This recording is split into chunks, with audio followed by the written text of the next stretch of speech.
سب کچھ لٹا کے، عباس کے بازو کٹا کے، جو جا سکتے تھے انہیں بھیج کے، جو جا نہیں سکتے تھے خود اٹھا کے لے جا کر کے عباس کے بازو قلم کروا کے، یہ خیمے کے اندر بچیاں یتیم ہو گئی ہیں، سہاگ اجڑ گئے ہیں، میرے مالک سب کچھ لٹا کے نبی کا گھر اجڑ گیا، ایک ایک پتی گر گئی، جن کو بلایا گیا تھا آج ان کی میزبانی تیروں تلواروں اور نیزوں سے ہوئی، لیکن مالک تو دیکھا میری زبان پہ ہائے نہیں آئی، میں نے اف تک نہیں کی، زخم پہ زخم کھا کے جی، خونے جگر کے گھونٹ بھی آہ نہ کر لبوں کو سی، یہ عشق ہے یہ دل لگی نہیں، یہ محبت ہے، یہاں لوگ مصلوب بھی ہوتے ہیں، یہاں لوگ سولی بھی چڑھتے ہیں، حکم ہوتا ہے خبردار اگر آہ بھی کی تو صابروں سے نام کاٹ دوں گا، کہا مالک اللہم رضن بے قضائے کا، جو تقدیر تھی میں اس پہ راضی ہو گیا، وصبرن علی بلائے کا، مالک تو نے دیکھا میں نے صبر بھی کیا،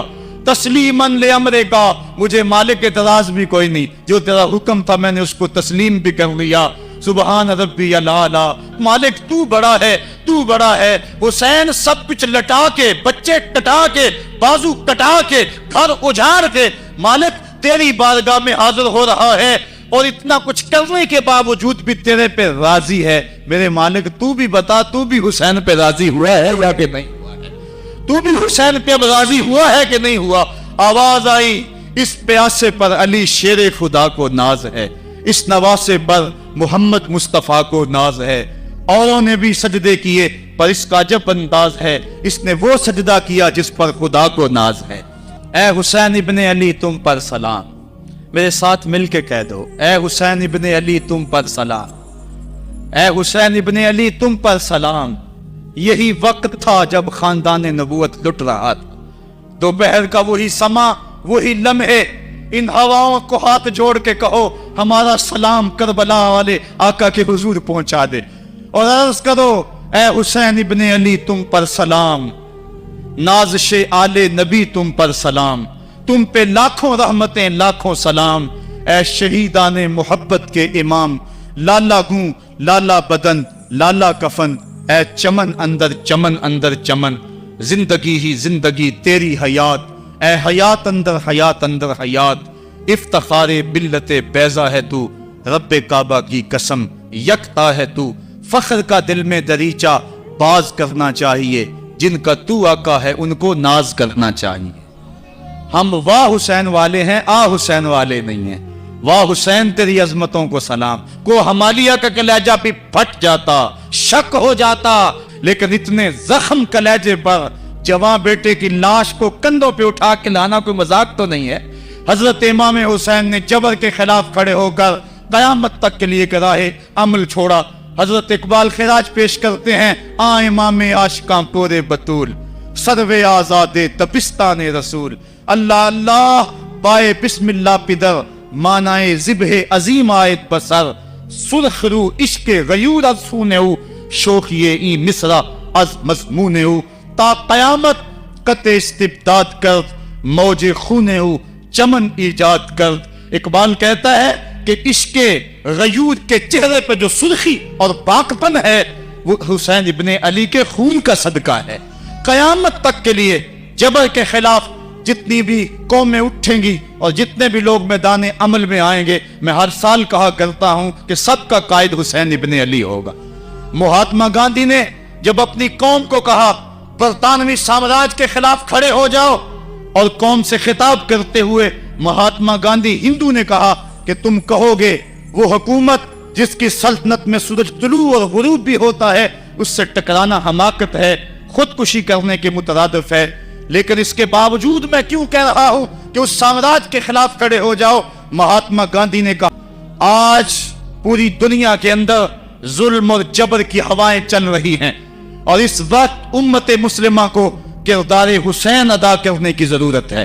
اگر ہم نام حسین ابن علی کا لیں اور کرتوتیں اور لچھن سارے یزید والے ہوں تو یہ لفظ لفظ، حرف حرف اور قدم قدم حضرت امام حمام سے منافقت ہے۔ آؤ اگر میں نام حسین لیتا ہوں تو گھر بھی اجڑ جائے، حق کا پرچم کبھی نہ گرنے دوں۔ میں اور آپ اس عزم کے ساتھ میدان عمل میں اترے۔ ادارۃ المصطفیٰ کسی تنظیم کا نام نہیں، یہ ایک فکر کا نام ہے، ایک تحریک کا نام ہے، ایک مشن اور ایک انقلاب کا نام ہے، یہ روحوں میں ہلچل پیدا کرنے کے جذبوں کا نام ہے، یہ مصطفیٰ کریم کے در پہ سلامی دینے کا نام ہے، یہ اپنا سب کچھ مصطفیٰ جان رحمت پہ قربان کر دینے کا نام ہے۔ اب امام حسین حضور کی گود میں کھیلتے ہیں، کبھی حضور اپنی زبان ان کے منہ میں دے رہے ہیں، کبھی حضور اس کو اپنے کندھوں پہ سوار کرا رہے ہیں۔ کسی صحابی نے کہا کتنی اچھی سواری ملی، کہا سواری دیکھ رہے ہو، سوار بھی تو دیکھو۔ کبھی سجدے میں ہے تو حسین پشت پہ آ کے سوار ہو جاتے ہیں، آقا سجدے کو طول دے رہے ہیں۔ حضرت اسامہ بن زید رضی اللہ تعالیٰ عنہ فرماتے ہیں رات کافی بیت چکی تھی، میں حضور کے در پہ گیا۔ صحابہ حضور کے در پہ چوکھٹ پہ دستک نہیں دیا کرتے تھے، حضور کی چوکھٹ پہ لگ کے بیٹھ جاتے۔ آقا کریم اپنی مرضی سے آتے، صحابہ ٹکڑا کہہ لیتے، کہانی کہہ لیتے، جو پوچھنا تھا پوچھ لیتے۔ لیکن اگر کبھی حالت ناگزیر ہوتی، کبھی ایمرجنسی حالات بنتے، تو صحابہ اپنی انگلیوں کے پوروں کے ساتھ حضور کے دروازے پہ دستک دیتے۔ کانت تکرہ ابواب النبی بالاظافر۔ اللہ اکبر۔ حضور تشریف لائے، حضور سے حاجت کہی۔ یہ 14ویں صدی کی مصیبت ہے کہ نبی سے مانگنا نہیں چاہیے، اگر نبی سے نہیں مانگنا تو کس سے مانگے؟ اور کون سی چوکھٹ ہے جس در پہ جھولی پھیلائیں؟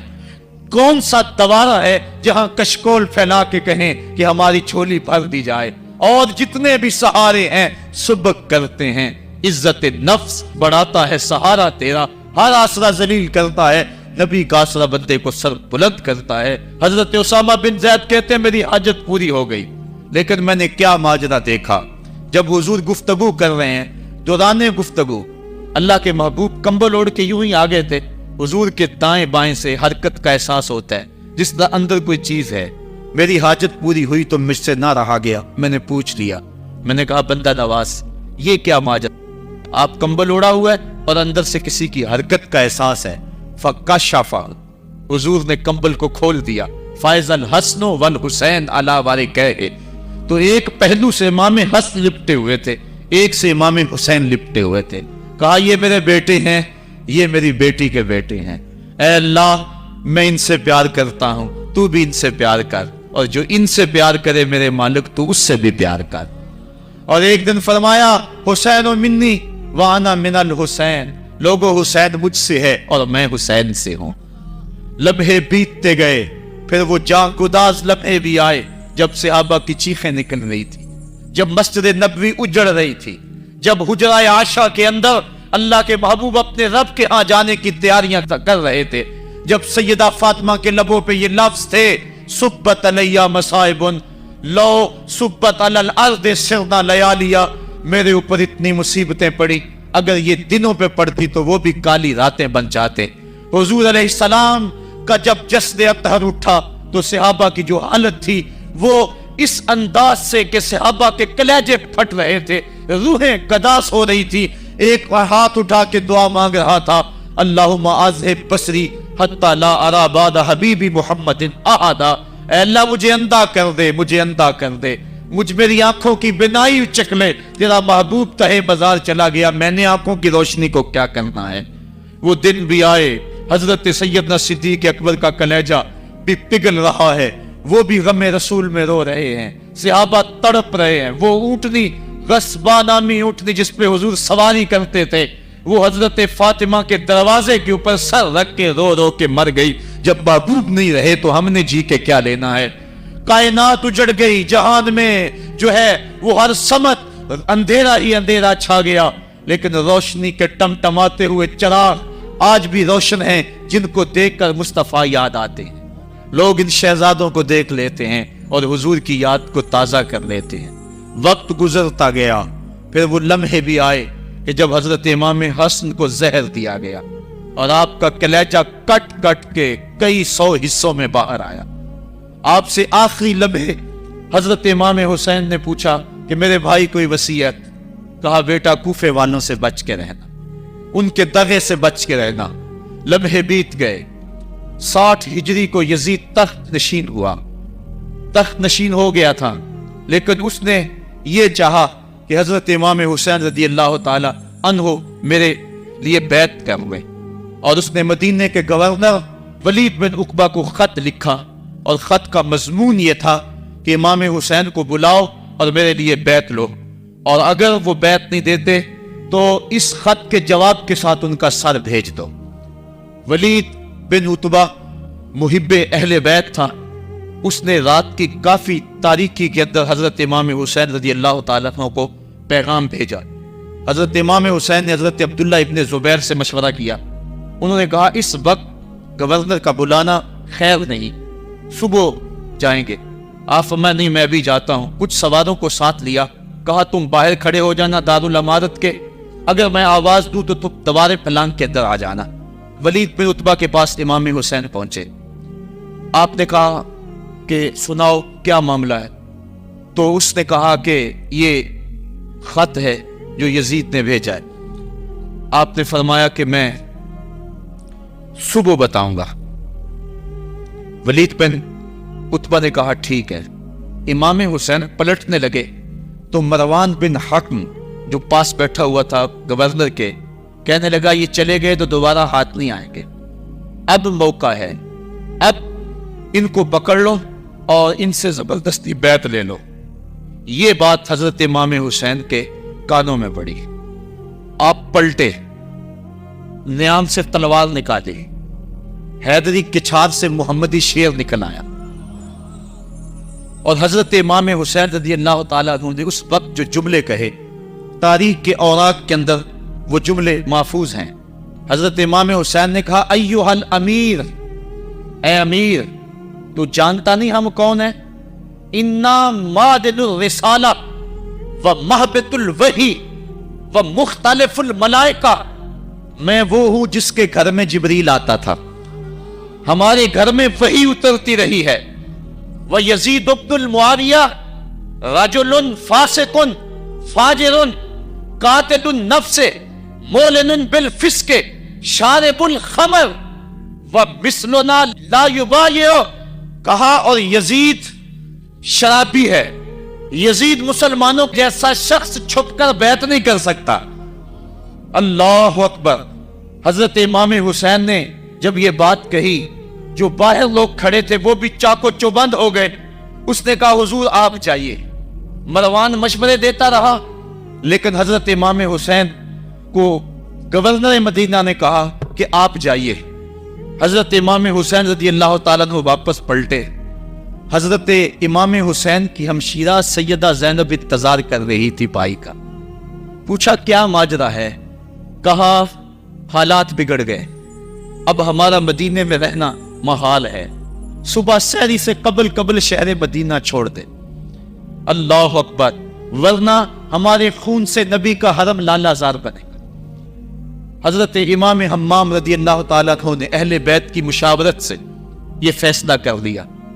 کجاوے کسے جانے لگے، سامان تیار ہو گیا۔ حضرت محمد بن حنفیہ کو کہا کہ تم یہاں رہو اور تم خبر پہنچانا کہ پیچھے کیا ماجرے ہوتے ہیں، اور مکے کی طرف میں سفر کر رہا ہوں۔ کہانی لمبی ہو رہی ہے اور وقت کے دامن میں اتنی گنجائش نہیں ہے کہ پھر کس طرح شہر مدینہ چھوڑا ہوگا۔ حاجی جاتے ہیں 8 دن اور 8 دن کے بعد مدینہ چھوڑتے ہیں، ان سے کوئی پوچھو کہ مدینہ چھوڑنا کتنا مشکل ہے۔ وہ کیا کسی حاجی کو لوگ مبارک دے رہے تھے؟ اس نے کہا تھا مبارک دے رہے ہو دوستو حج و زیارت کی، میرا غم بھی تو دیکھو، میں مدینہ چھوڑ آیا ہوں۔ جو 8 دن مدینہ رہتا ہے اس سے مدینہ چھوڑا نہیں جاتا جس کی ولادت مدینے میں ہوئی، جو کھیلتا تھا تو مدینے کی گلیوں میں، جس کے گھر کا دروازہ مسجد نبوی میں کھلتا تھا، اس حسین کو مدینہ چھوڑنا قیامت ہوگی۔ شہر مدینہ چھوڑا، حضرت امام حسین رضی اللہ تعالیٰ عنہ مکہ المکرمہ پہنچے، وہاں رمضان گزرا، حالات وہاں بھی بگڑتے گئے، مسلسل خط آتے رہے کوفے سے۔ کہانی طویل ہے۔ 8 ذو الحج کو حضرت امام حسین رضی اللہ تعالیٰ عنہ کوفے کی طرف عازم سفر ہوئے۔ حضرت عبداللہ ابن عمر، عبداللہ ابن عباس رضی اللہ تعالیٰ عنہما اور دیگر صحابی ہاتھ جوڑ کے کھڑے ہو گئے، بلکہ حضرت عبداللہ ابن عباس نے تو یہاں تک کہہ دیا کہ میں دیکھ رہا ہوں کہ وہاں تمہیں شہید کیا جائے گا، آپ اگر ضرور جاتے ہیں تو ان بچوں کو چھوڑ دیں۔ حضرت امام حسین فرماتے میرے غم گسارو، میرے پیارو، مجھ کو نہ روکو، مجھ کو جانے دو، مجھے نانے کے دی کی ڈوبتی کشتی بچانے دو. میں جاتا ہوں کہ دنیا پر وفا کا نام رہ جائے. میں رہوں نہ رہوں پر عظمت اسلام رہ جائے. میں نہیں جاتا تو نبی کے گھر کی آن جاتی ہے. لوگوں تمہارا تیر جاتا ہے, میری غیرت ایمان جاتی ہے. کہا مجھے جانا ہوگا.